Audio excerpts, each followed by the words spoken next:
So we're recording. How's it going? Good, Brittany. Good. So Rachel, you're here today, getting into a casual chat about all things life. I've followed along with you for years, like 5 years now. Yeah. And I just feel like you would be the perfect person to come on and talk about your story and most importantly, confidence and helping women build confidence. Yeah. So let's start with you just telling a little bit about kind of where you're from and how you got started and Well, I have been in Naples for almost 15 years, and I've had a portrait business the entire time I've been here. But within the last 3 years, I opened a boudoir studio, and people sometimes say, like, how did you get into boudoir? Have you always been interested? And the answer is no. In fact, it was kind of the opposite. It made me feel like really uncomfortable Really? in the past. Yeah. because you would never guess that. Yeah. Like looking at your content and everything, like you think that you're just like you wanted to do that your whole life. No, So not tell at me all. about that. Okay. So, like sometimes like I'd follow a lot of photographers on my Instagram, and anytime I saw like boudoir, because every now and then a photographer will like do boudoir or whatever, and I would like hide it in my feed. Yeah. It would make me feel really uncomfortable, which I understand now looking back why that was happening. But so no, it was never something I had intention to do. I was driving down to Marco Island on my way to a beach shoot one night, and I just had this idea that popped in my head. Yeah. I'm like, I'm going to open a boudoir studio. And I had That was it. that was just it. like kind of like out of nowhere. You're Out just of like, I'm nowhere. going to do this. Yeah. That's awesome. And so I did. I'm the kind of person that once I've decided on a course, like I just jump fully in. And so I got home and I told my husband at the time, I'm going to open a boudoir studio. And he's kind of like, okay, like this is new information. We've never talked about it before. But what I did is I rented a friend's studio. I lined up a bunch of women who to do like some free shoots. And I set up a period of like 2 days that I photographed, I think 10 women in 2 days, which was insane. That's a lot of work. It's a lot, especially boudoir. There's like a lot of emotion that goes with it and a lot of like getting over discomfort and like dealing. So it was a lot. But at the end of that time, I was completely exhausted, but I knew like this is for me. I'm going to do it. So it was kind of like a trial for you. Yeah. Like just see how it goes, like how you feel about it. And after you were like, all right. I'm like, I'm in. We're doing it. I love that. Yeah. And then it's just grown from there. Yeah. And so, I've been a photographer for a long time and I know how to like use my camera and everything, but boudoir is very different than I was doing mainly family portraits on the beach. That's so like extreme Totally opposite. different. So I'm like, it's a lot of knowing how to pose women, make them feel comfortable. Honestly, that's the biggest part I had to learn is how to like help somebody feel comfortable because it's not a normal thing to do. It's to meet a stranger and like get into lingerie and let them take pictures of you. It's not normal. Yeah. So you have to like learn how to make that and not just like okay, but like enjoyable and learn how to pose. So I went and bought a course on posing during my trial shoots. I like had my phone with me and I was very upfront with the women. I'm like, I've never done this before. I'm an experienced photographer, but just like bear with me. Yeah. So like have my phone with all my pose ideas and then just like work on it and then go back to my phone. So it was like really awkward and clumsy those first few ones. But they knew, and I'm sure it maybe made them feel a little bit better too, because like they were probably nervous going into it. So it's like, okay, like I don't feel completely intimidated. Like you're learning as well. But tell me how you went from, being someone who was kind of like maybe triggered by the boudoir and like felt kind of uncomfortable by that and like doing a complete 180 to now you also like now not only are you more confident, but you're also helping women feel more confident in their bodies and themselves, which is huge because I feel like so many of us struggle and I still want to schedule a shoot with you. I was going to say, and I know I was going to say that like, actually as soon as we sat down and started talking, I was like, wait a minute. I know. I feel like Brittany at one point said she was going to do it. I am. And it's, but I want to talk about this because it is something that I feel like so many women probably do. They're like, well, I want to wait until someday. When like I such lose and 5 such more condition. Pounds, Yes. Or so how did you, and I can attest to this too, because like, not that you were not confident, but like, I feel like when we first met to like now and seeing you in the Facebook group and like the things that you are open talking about, I think that's so important because so many of us struggle, especially as moms, with like having to fit in to this perfect image, or like, I can't do a shoot in my underwear. Like, I'm a mom, I have kids, or like, what are people going to think? And watching your transformation of like just being completely yourself, I think is so inspiring to women to feel that they can be more themselves too. Like, I remember when you like got your nose ring, you're like, I want to do this forever. Yeah. And I just like, I finally did it. Like, why not? You know, like, why keep yourself from doing something that's like on your heart to do? Yeah. So what are some things that helped you go from one extreme to like, where you are now? Yeah. And people ask me sometimes, like, did the boudoir come about because of that? Or did the boudoir change you? And that led to, you know, like, how did that happen? And they go hand in hand, the changes with the boudoir and the boudoir, to like, it's kind of been a part of my journey. And I'll say it all started when I decided to get serious about my business and sought coaching. Okay. And, you know, as a solopreneur at the time, your business is completely a reflection of who you are as a person. So I realized, like, oh, this is not just figuring out the right business things to do. I actually have to work on myself as a person. Yeah. And so I remember coming home I went on this retreat with other business women, and I came home, and the very first thing I did is because I had a nose ring when I was young. Yeah. And I became a mother before I never chose that. It chose me. Yeah. And so I remember thinking, oh, I have to like be a grown up now and like, you know, be a mom. I have to fit into like, what does a mom look like? And so like, you know, I started to become this other person. And then I was like, you know what? I miss that. And that feels like me. And I'm going to do that. And so what I did at that point is I kind of took stock of things like, does this feel like me? Because all of a sudden you look around in your world, if you're not paying attention to this, and this happens a lot with mothers, I think it's like this slow chipping away of who you are. And then all of a sudden you find yourself, if you've been just being, if you're living the life that like your parents would have wanted, or society says is good, or your church says is like the right way to go, all of a sudden one day you can wake up and look around and be like, what of this is like, what feels like me? What is my choosing? Or what am I doing because I feel like it's what I'm supposed to do? And so I just kind of evaluated little decisions. Like, does this feel like me? Like the clothes that I would wear, like, does this actually feel like me? Or is this like what I think I should wear? Yeah. Or the activities that I would do, or like how I'd spend my time, or where I would go, or anything. I would just kind of evaluate, does this feel like me? And anytime I felt like that, I would just lean into it. And it kind of takes you where you need to go. Like those little decisions, does this feel like me? And it just puts you on the right path. So it's not like you can be like, well, I want to be here. You don't know where you're going. It's just like, little by little, listening more to who you are, discovering that even in like the little decisions, and eventually you can align your life, you know, and eventually it leads to the big decisions. Yeah. You know, I got a nose ring again, and then, you know, my whole life went through an upheaval. I didn't see that coming at the start, but when you can really get real with who you are and what you actually want in your life, making those decisions will get you to where you need to be. And so you were working on kind of finding yourself in your business, and then kind of in tandem, you like were like, wait a minute, this is not, this is not my life. Like this is kind of somebody else that I feel like I've been like, you know, this mold that I've been kind of formed into. Yes. And I definitely relate to that, because I think, you know, moms get the worst of it than anyone, is like all this pressure on who you're supposed to be and how you're supposed to behave, and like what you're teaching your kids. And I'm like, I want to teach my kids to be themselves. So like, if I don't feel authentic, like how am I supposed to tell them to do what they want to do and like feel confident? Exactly. And I think, trusting that voice, the more you trust it, the stronger it gets. So I know you also went through like divorce and so many big life changes. And how do you feel like kind of on the other side of it now from that point? I'm very happy where I am now. And it wasn't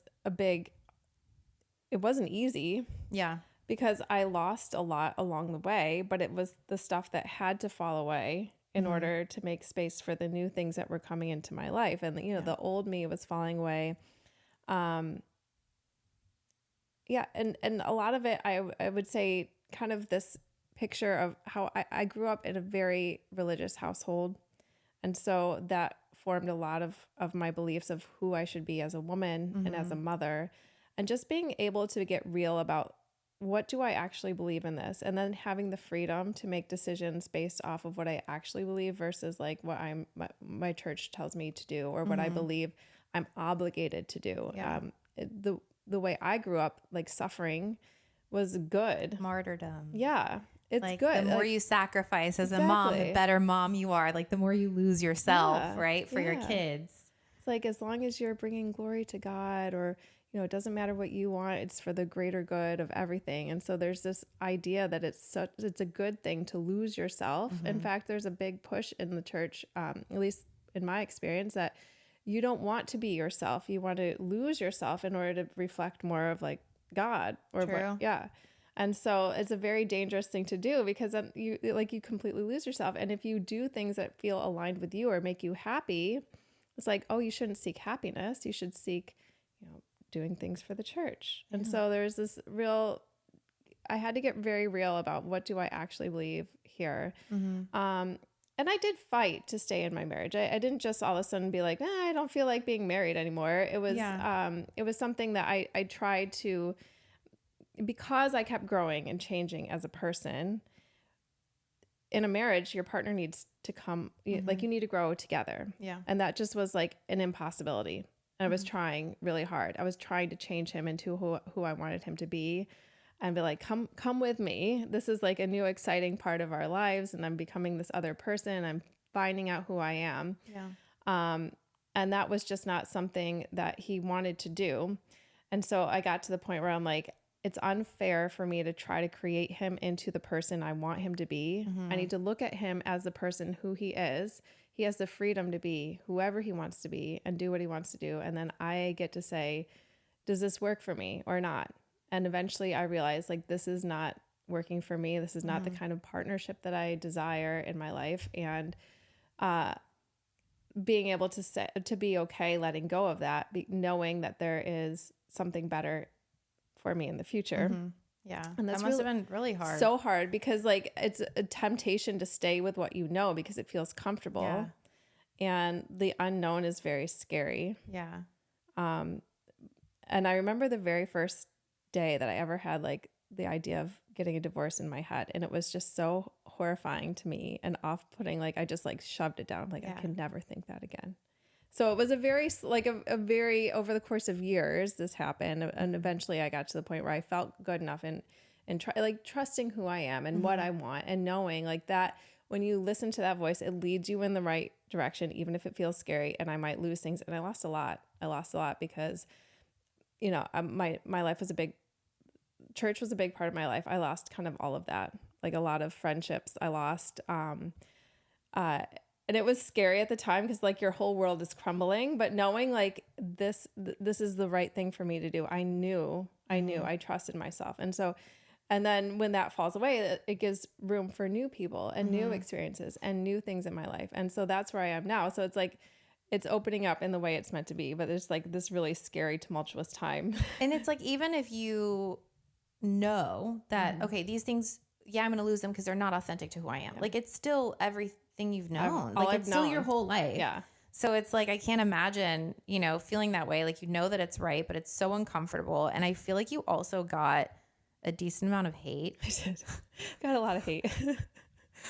People can be mean because like I followed the group, and like I loved hearing you like open up about it. And I think, like I said, it sets the stage for other women to be like, oh my gosh, like someone feels the way that I do, and they don't feel so alone in it.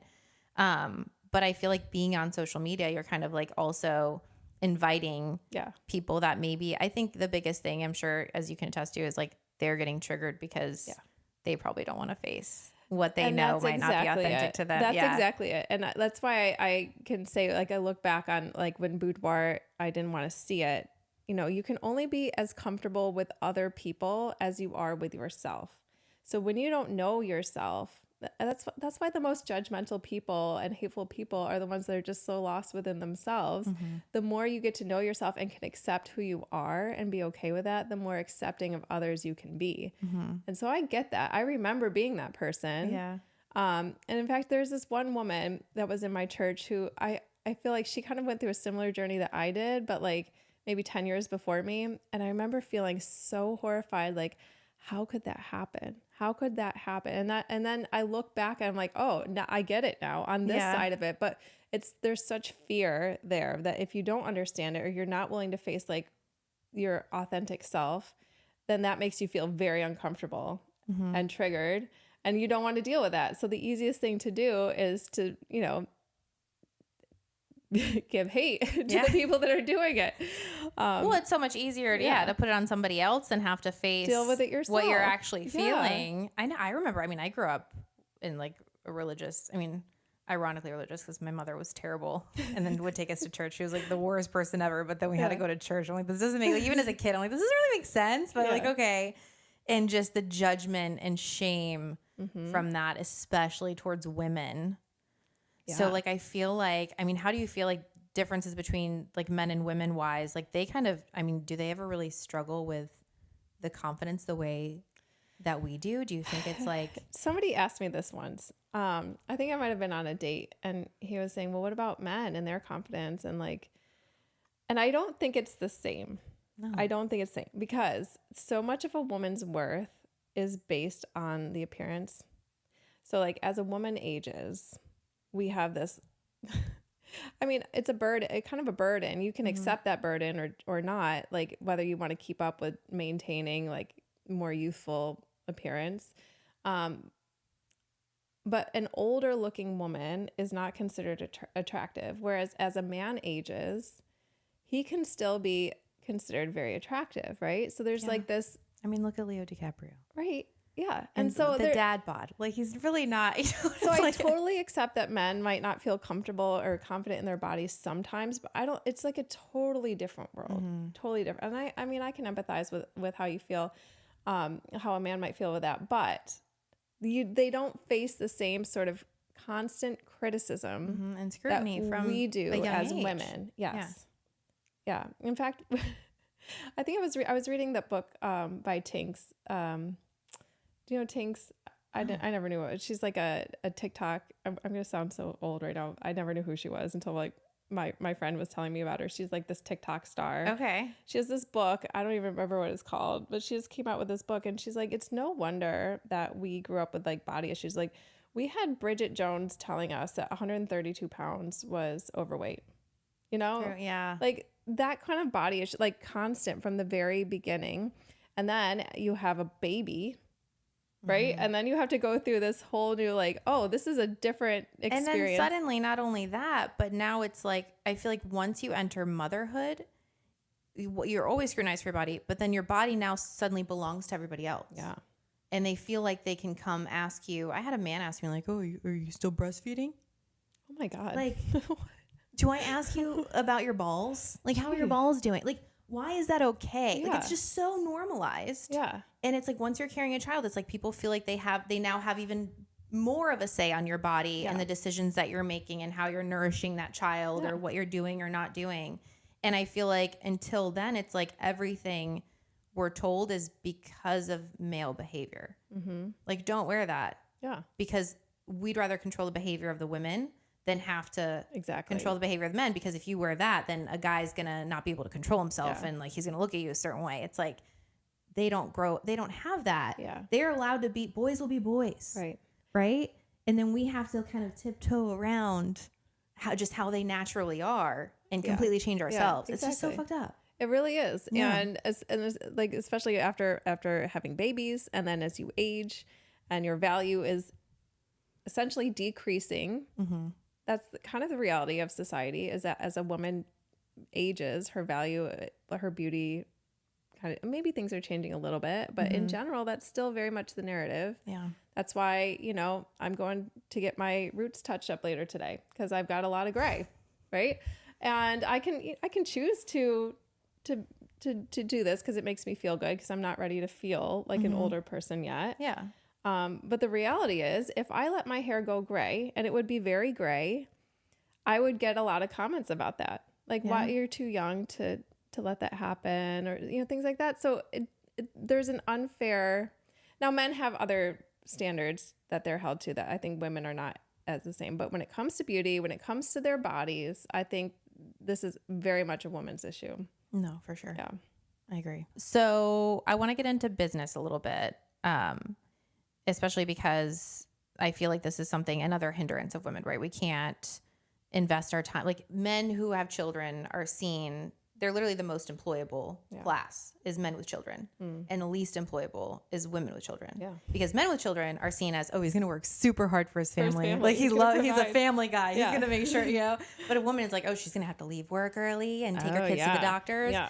So how have you, been able to, what are some things that you did in order to build a successful business, especially a business that might, like, to some people be like, oh, boudoir, and you have 4 kids.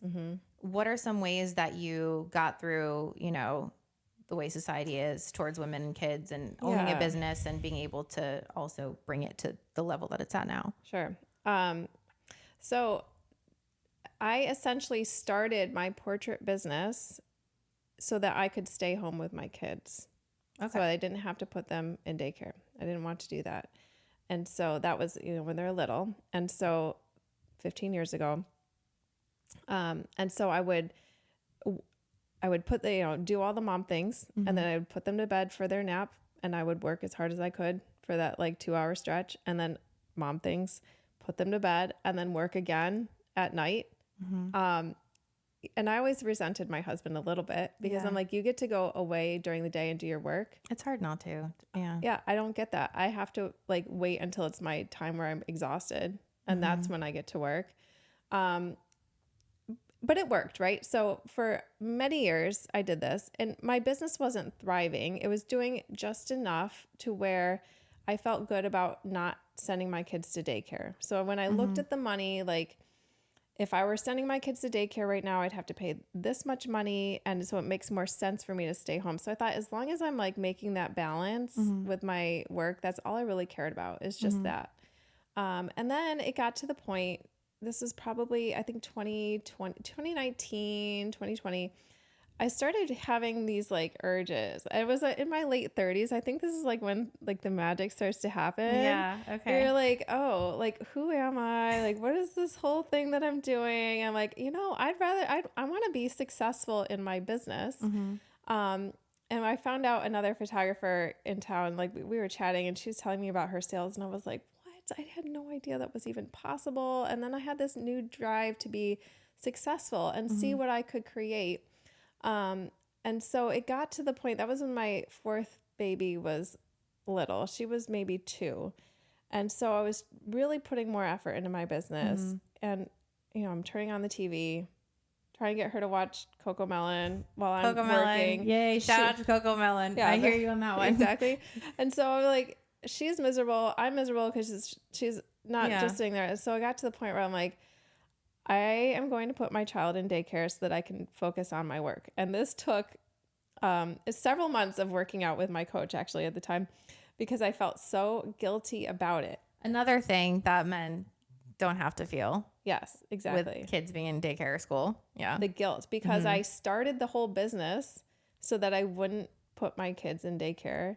And now my business is causing me to put a child in daycare. But I wanted something for me at this point. At that point, if my little one was 2, so, my oldest is 15, 16 at the time.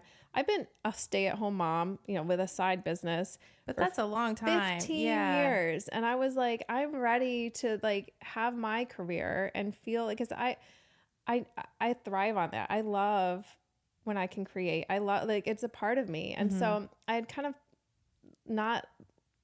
I hadn't really let that live. It was a part of me. And so finally I'm like, I'm ready for this. And I'm okay with putting her in daycare so that I can work.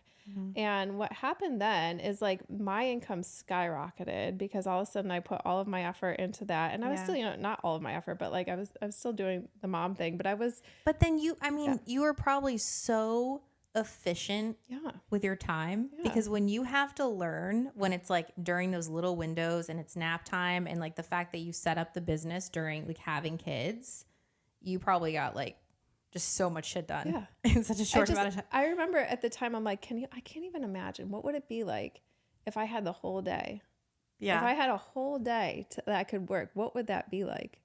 Yeah. I'm like, that just sounds amazing. And so my income first, the first year I did that was my first 6-figure year. So it doubled from the year before. It more than doubled the year after that. It doubled again the year after that. Oh my God. Yeah. So it just, when I gave myself permission to do that and like do what I'm good at and at the same time, I'm on this journey, like what feels real, what's authentic. And so being more of who I am, and that spills over into your business. That's when my business actually started to flourish and take off. Okay. So now your business is blowing up.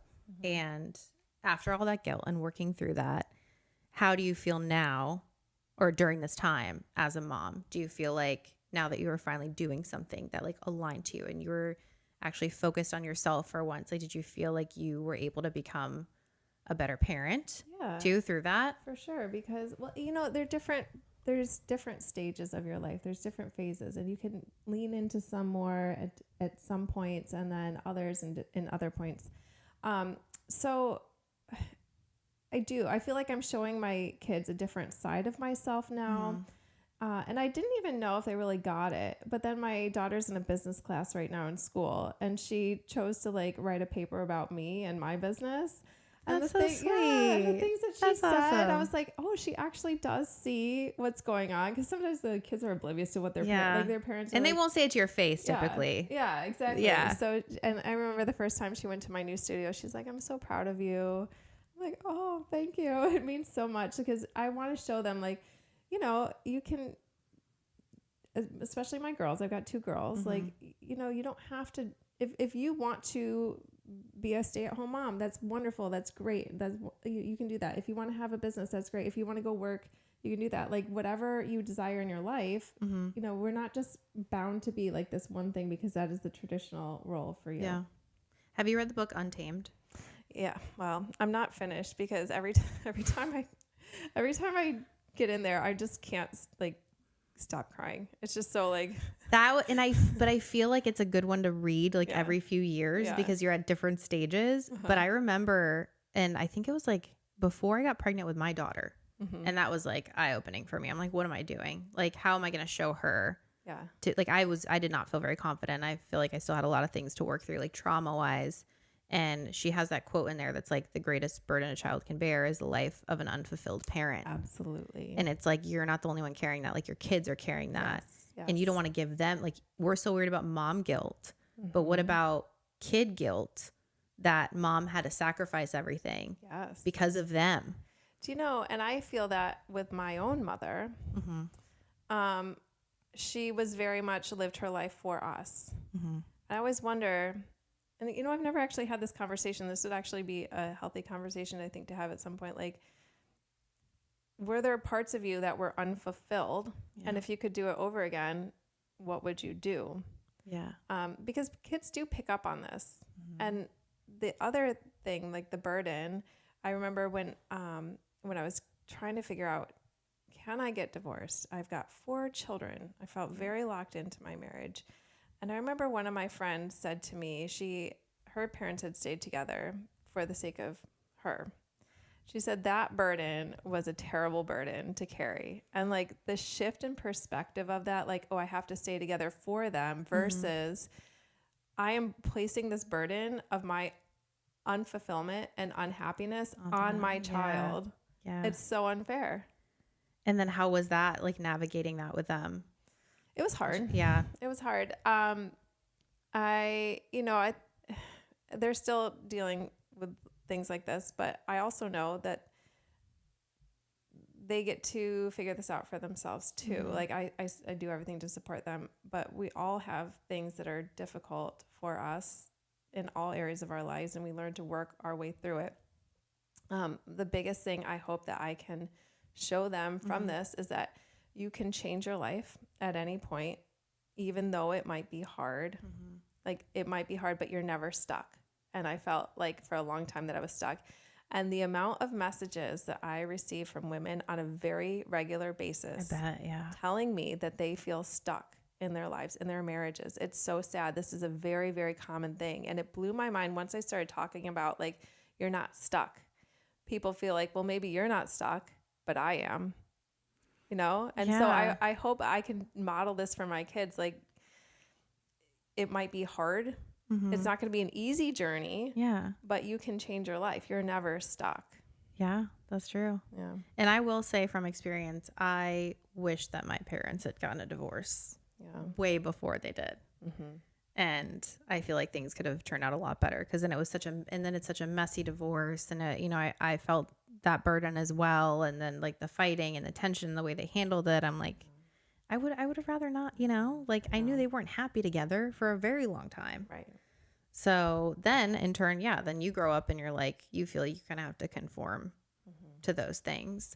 But what do you say? I mean, what do you say to these women when they come to you? Like, because you are so open with your journey, like I'm sure you get so many responses. Yeah. So like, how do you respond to that? Well, one thing I'm like very clear is like, I'm not a therapist. Yeah. I'm not an expert. I don't know what's right for your situation, but here's what I experienced and here's how I worked that out. Mm-hmm. And if that resonates with you, if that's meaningful for you, that's great. And if there's anything I can do to support you, let me know. Because I'm not all I can say is from my own experience. Yeah. But when you start talking about that, like it's wild to me how many people feel that. Yeah. And it's sad. It is sad. Yeah. That's hard. But I'm sure it's just helpful to know. Like, I think if they at least see that because of you, like it might take a long time. Yeah. But it might kind of plant that seed of like, how can I start, Exactly. And I also have had some of these conversations, women have ended up taking action and they're like, this is what started it for me, is seeing like your freedom and your journey. And that's why I keep sharing in the way that I do. Yeah. Even though I get a lot of slack from it, mainly from my ex, who just can't deal with it. Yeah. Or people that know him, which has been a funny thing. I'm like, why do you care so much? Yeah, I don't know. like get a life, I know. man. But I will continue to share because Good. if it can help other women realize like this is possible for you too. One thing we see in the studio often, or at least before women get to the studio, is they're like, well, I see all these women that have come in and had that experience and they're happy, but I'm not like that. I don't look like that. Like it might work for everyone else, but not me. We always think like we're the exception. Yeah. When we're really not. In the best possible way, you're just like everybody else. Like if this is possible for other people, it's possible for you too. So if you want to change your life, that's completely possible if you desire to. If you don't, that's okay too. Yeah.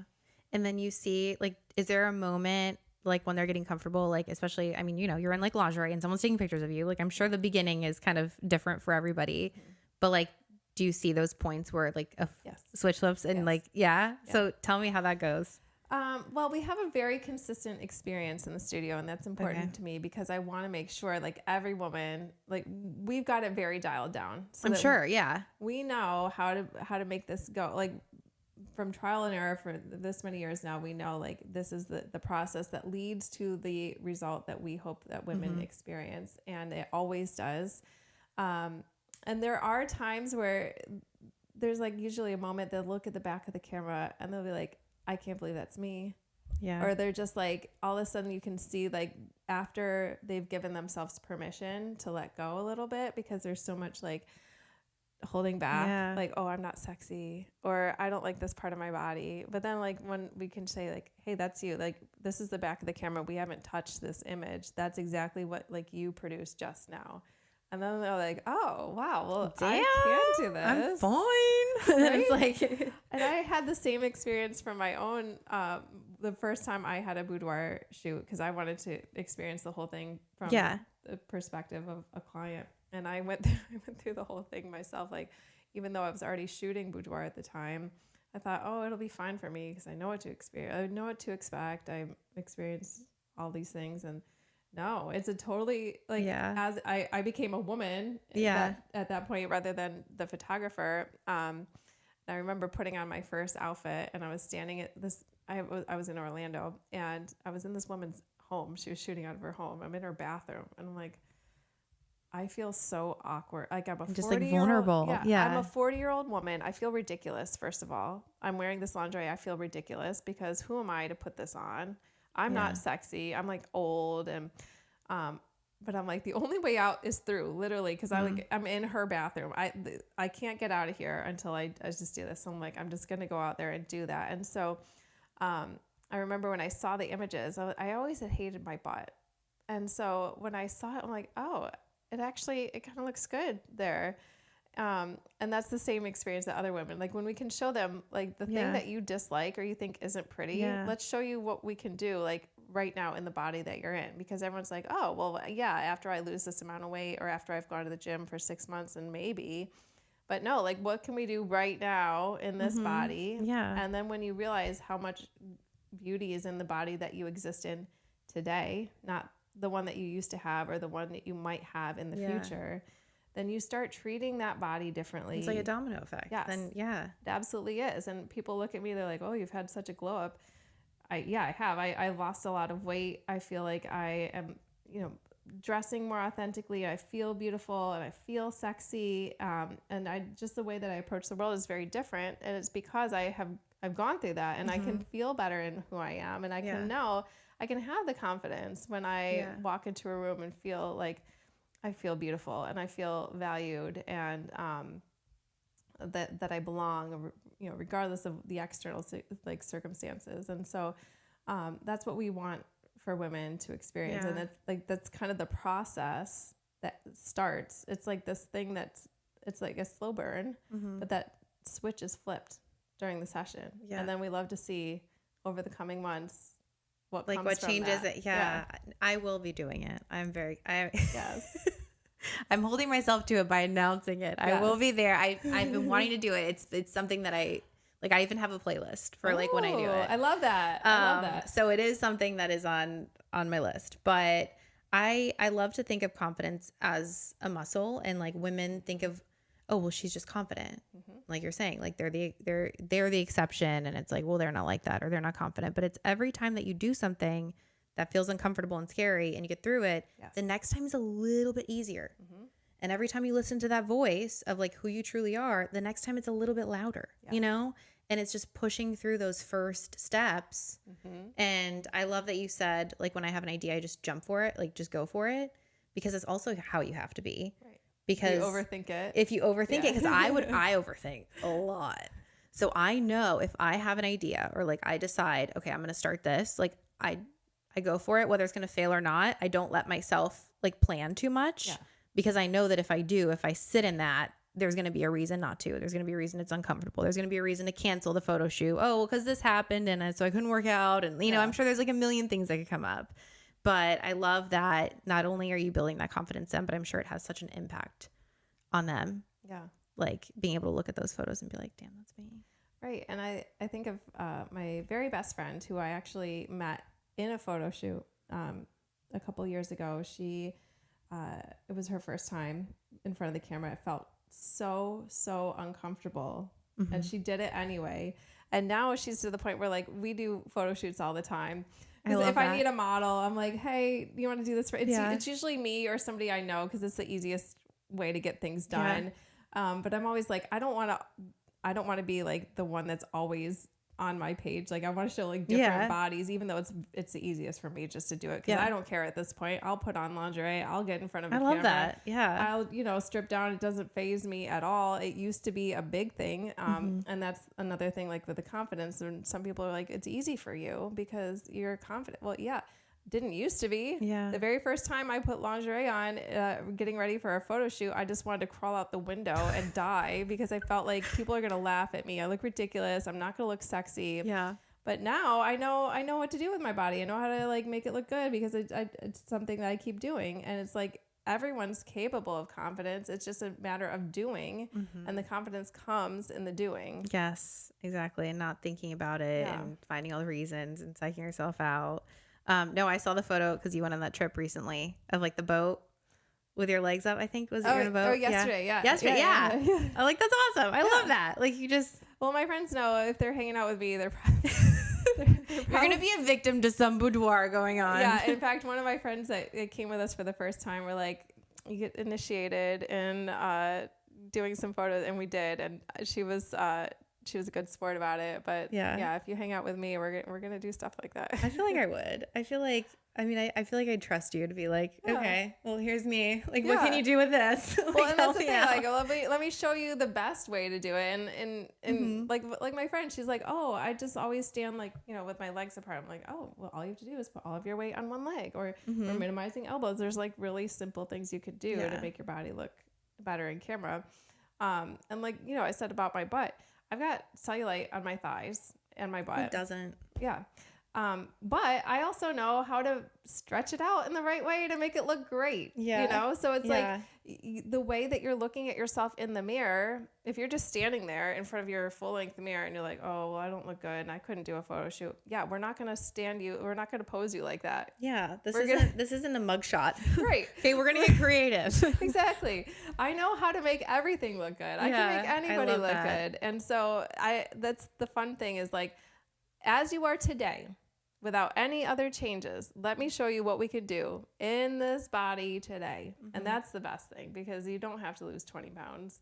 You don't have to go to the gym. If that feels good to you, then do those things, but you don't need to in order to feel good in the body that you're in today. I love that.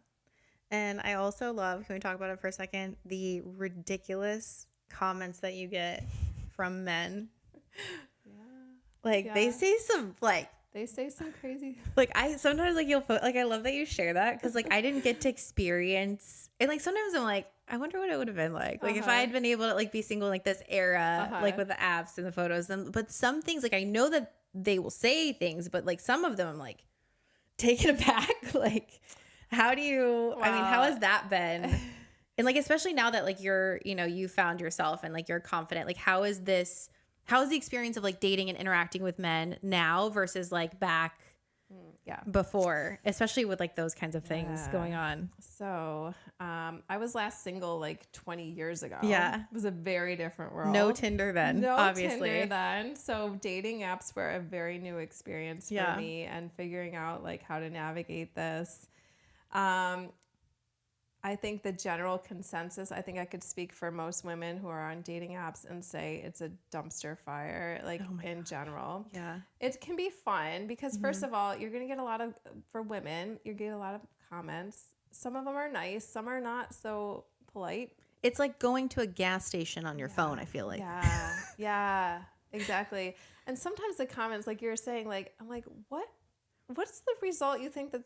Or like, who raised you? Right. Like, what do you think is going to happen? I'm going to read that. And like one of the guys, like, I just came looking at your photo. I'm like, that's disgusting. Like, what do you think I'm going to do? What do they think is going to, I know. Like, oh my God, that's so hot. I'm so turned on by that. Like, oh yeah.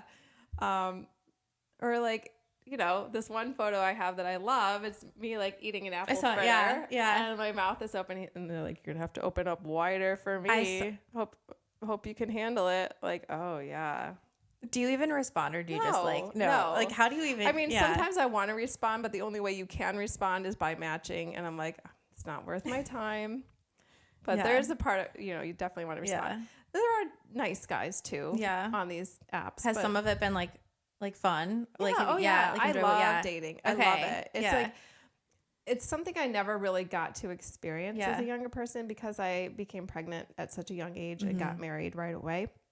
I never really went on a lot of dates. And even living in Naples for so long, my husband and I never went out. Never, ever, ever. Yeah. And so I feel like I'm discovering the city for the first time, going to restaurants that I enjoy. I like getting dressed up and meeting new people. To me, it's generally fun. And worst case scenario, like I have a few like rules for myself in order to get the best possible experience for a date. And as long as I follow those rules, generally I'm having a good time. And I think it's fun. I like it. I like going out on dates. It's,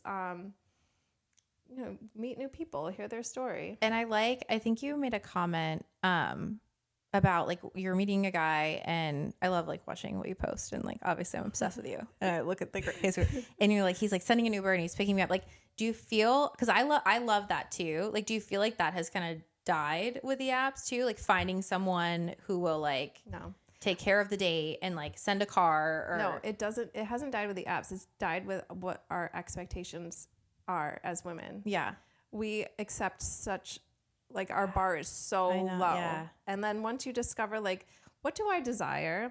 And then just expecting it. Okay. You just expect it. So I don't wait around for a man to offer an Uber. I say to them, are you going to pick me up or send an Uber? Mm. Like, you don't say, like, will you? You say, what are you planning on doing? Because my expectation is that as a woman, I'm not going to drive myself to a date.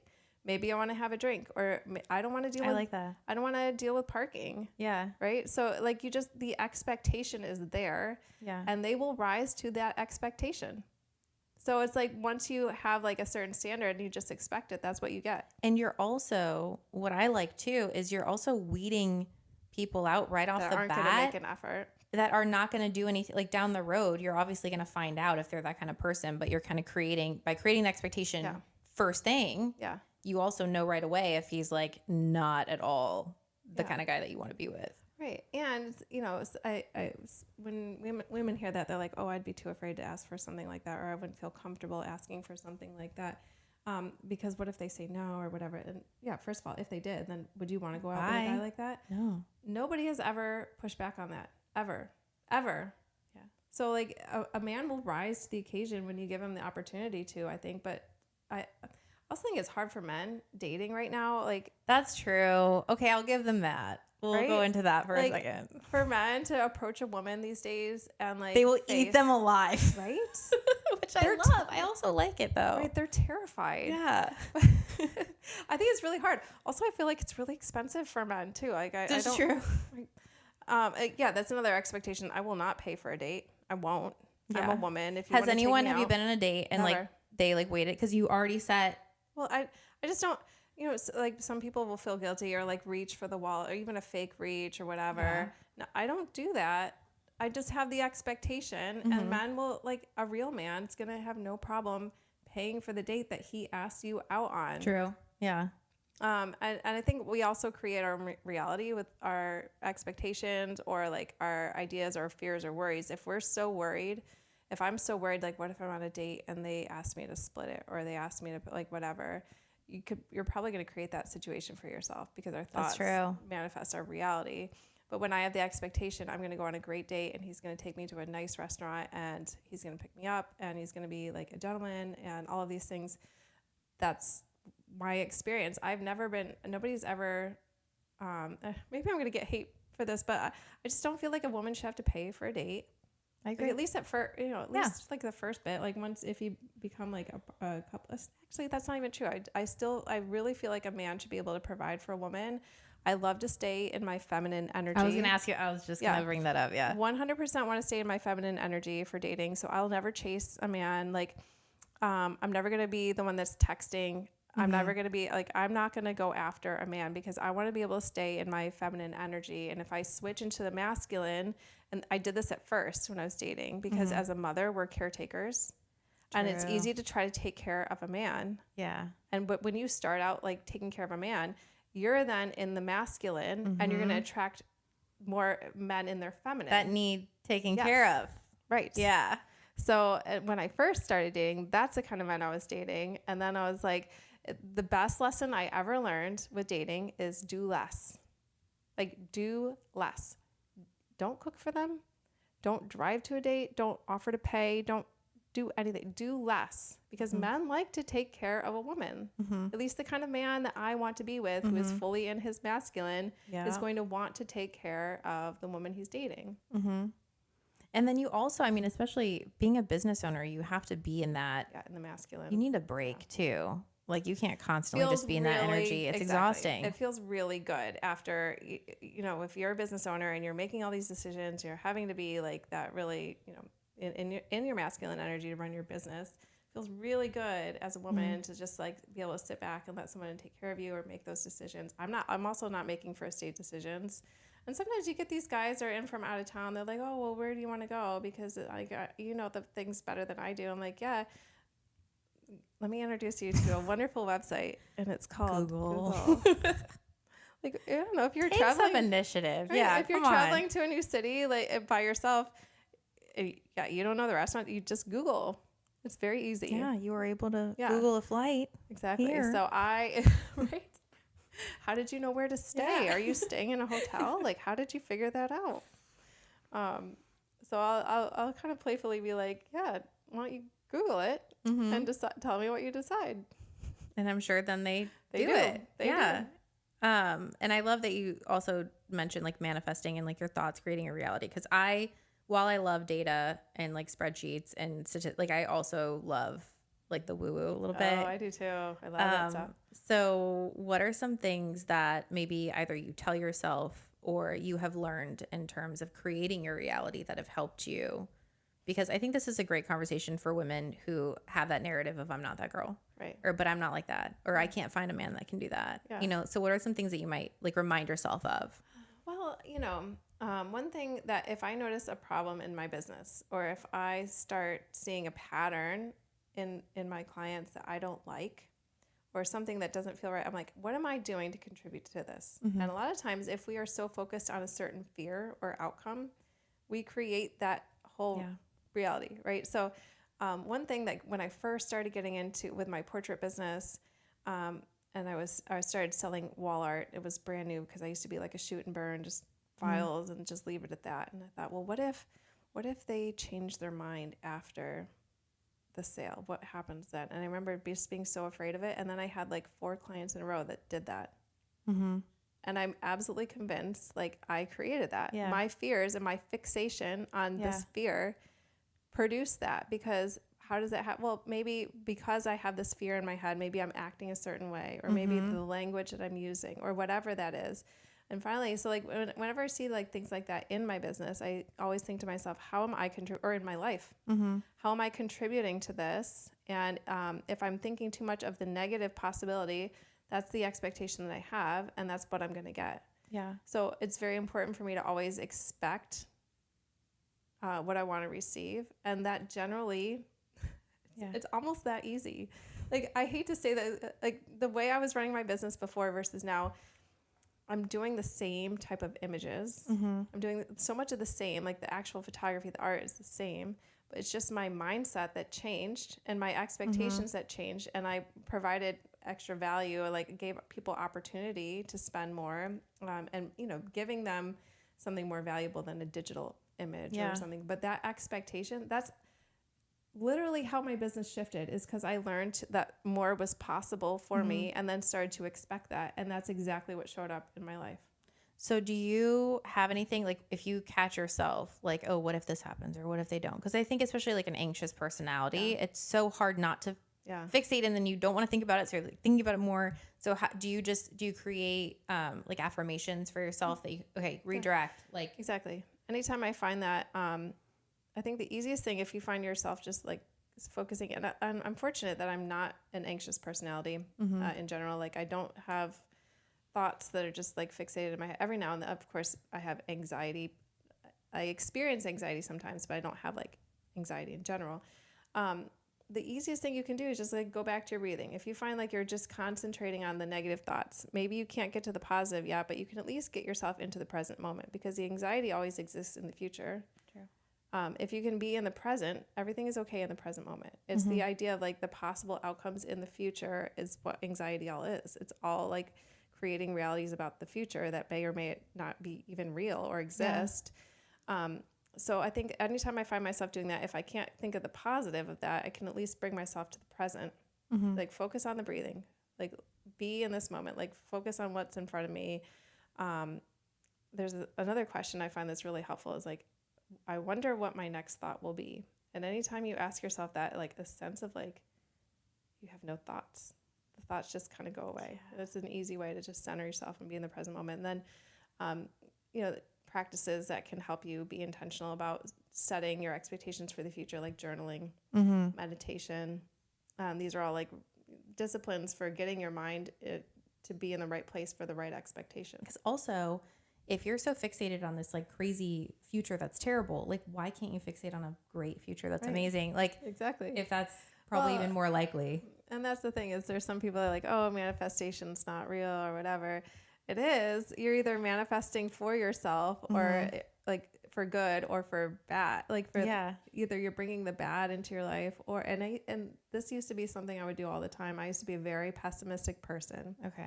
I was always fixated. In fact, I used to get in fights with my husband because he'd be like, oh, it's all going to be fine. I'm like, how do you know? how do you know? Like I was always expecting the worst case scenario. I used to be so pessimistic. And once I started learning about all of this, I was like, oh my God, I've literally created these situations in my life.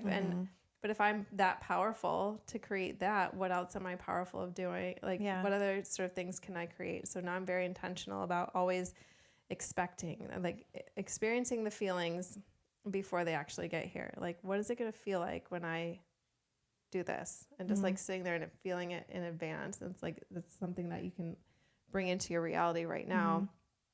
Because then you act with that confidence, like it's already happened. Exactly. Which then I think gives other people more confidence in you. Right. And especially with like money mindset, I'm sure that was huge for you, like shifting how you see yourself and what you're providing in the experience, and like having actual art and pictures. And I'm sure that was a big, was a big shift. And when money, realizing like the goal is not to make money. Money is simply the tool to live the life that you want. Because if I had a big pile of money, paper money in front of me, that's essentially useless until I spend it to get what I want with it, right? Or until I try to go beyond like, what are my goals? Yeah, I have financial goals, but I'm like, what is it I really want to do with that money? Do I want to travel? Do I want to have like savings so I can feel secure? So like what I'm actually seeking is security, or I'm seeking like adventure, like figuring out what is it that I really want. What's the feeling, and how can I bring more of that into my life right now? So you can experience what the money provides before. So how do you do that? All right. So for me, travel is a big thing. So I always want to, like, if I had unlimited budget, I'd be traveling all the time. Yeah. So I bring travel into my life as much as possible, even if that means like maybe it's a little more of a budget trip, or experiencing just how do I want to feel, or if there's like a little luxury that I can bring into my life, like if I want really nice sheets or something like that, because then you start to feel rich, and when you feel rich, you're living the life that you want. Yeah. You bring more of that. It's just remarkable to me how much of this I've been able to change in such a short amount of time. I just had no idea before. And like once you start to get a grasp on it, like how much you can actually change your reality to be what you desire just by expecting it and like bringing little bits of that into your life. And the more you experience that, the more it comes. Then you're in that frequency, which I fully believe. Yeah. Like operating at like a higher frequency and being selective of the energy and what you let into your life, and just being very intentional. But yeah, I think it's so amazing. I mean, you went from like, I remember you taking the family, beach photos, which are always beautiful. And then like next thing you're like in Italy. Yeah. Like doing like boudoir photos in Italy. I'm like, this is amazing. Right. And that, I guess that's another thing. It's like, instead of saying like, is something possible? Don't say that. Say, how is it possible? So I wanted to travel last summer. And I thought, well, I don't necessarily have the funds for it right now. How can I make it happen? Not can it happen? Like, how can I make it happen? And that when you do that, your mind starts to get to work on solutions versus just yes or no. Like, oh, I don't have the money, and it's shut down. But when you say like, if you want something, how can I make it happen?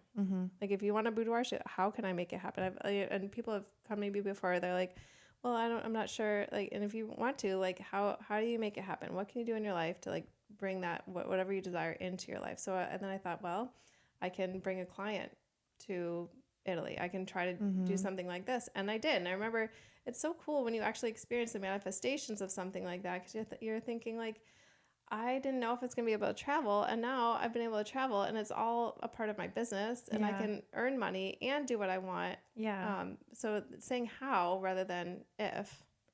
So on that note, because I know, with hustle culture and everything, like obviously you have to work hard to get what you want. Like that's part of it. But how have you learned with like being that frequency and, manifesting the life that you want?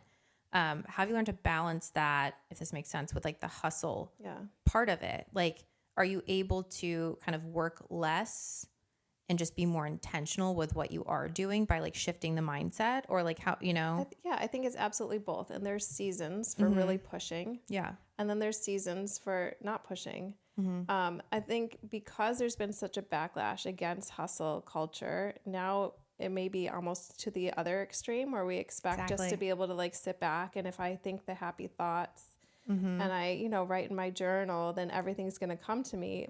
no. Yeah. There's also an element of like creating that thing that you want. And so I've had an interesting experience last year, because I was going through so much turmoil with my personal life, and like the divorce was finalized at the end of last year, and just going through all of that and moves and just some other things that were going on.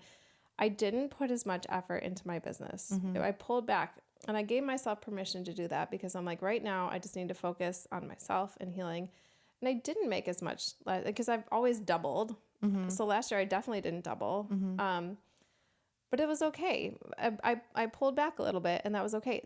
I'm in a season now again of pushing because I want to create what I desire. So it goes with both, but there's seasons that you can push. There's seasons you can rest. So I don't think it's one thing or the other. And knowing like nothing's permanent. So if I want to hustle for the next month to really like do something because I have an end goal, and then I build in time for rest as well. So it's both. And removing a lot of guilt. Yeah. Like mom guilt, business guilt. Because where's guilt? Yeah, guilt's not going to get you anywhere. Exactly. Yeah. No, I love that. And I love that I feel like I've witnessed like just everything transforming for you. And like, and that's the thing that I appreciate that I also hate with like cancel culture is I don't care if I agree with you on everything, just seeing someone who I know they are truly being themselves.